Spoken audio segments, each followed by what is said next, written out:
Every time election season comes around, the term Latino vote comes into play. But if the past few elections have taught us anything, it's that the Latino vote cannot be defined. And making up about a quarter of the population in our area, Latino voters hold a lot of power. So I'm joined by Dr. Cristina Flores Victor, who teaches political science at Sacramento State. Thank you so much for being here, on election night. Of course, of course. So some people say that there is no Latino vote, just Latino voters. Can you talk a little bit about that? Yeah, I think that's absolutely true.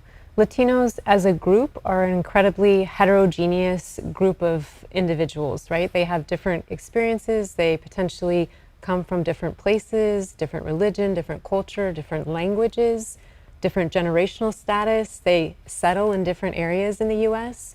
And all of those things impact their political beliefs, their political preferences, whether or not they want to engage civically. And so it's this pan-ethnic kind of identifier for the group, but individually they have such kind of different preferences for politics. So it does a little bit of a disservice to the group to kind of expect them to behave or to vote as a bloc. Right. And in our outreach in the Latino community, we're constantly asked, why don't the candidates come to us? I mean, how would you answer that?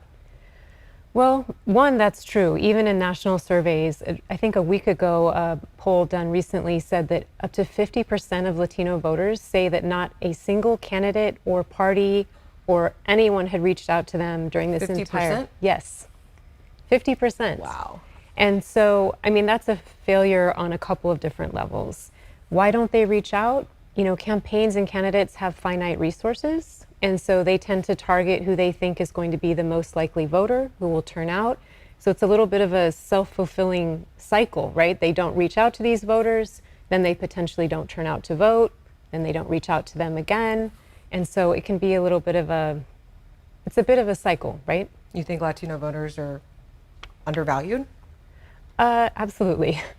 I think that it's a little bit taken for granted that potentially they would vote for one party. They do tend to favor the Democratic Party. Anywhere from 80 to 60%, they tend to break in favor of the Democratic Party. So I think maybe people take for granted that if they do turn out, they might vote a certain way. And I think that maybe when people think of, maybe they don't know how to reach out to those voters, or maybe they haven't been successful in the past. I mean, I think there's a lot of issues potentially. So what should outreach look like, and really what should candidates be doing, on that ground level to really reach those voters? Well, one, it needs to start before just the election season, right? So that work has to be done in district, year round, not just before the primaries or not just before general elections. Legitimate work means doing things in language, right? Having bilingual kind of people who do outreach. It means translating your resources. On the voter guide, there are candidates who have statements that are not even offered in English and in Spanish. It's a very simple thing to do. Offering your website, having events at places where Latinos go, right? Where they see this as a place that they feel comfortable and familiar. Having endorsements from Latino community organizations who actually work with people in the community that they trust. I mean, there's a lot of things that people could be doing but aren't. Yeah. And how do you think that the relationship does stay open? Like you said, it's not just when elections are coming or they're here. How do you keep that relationship going as a candidate?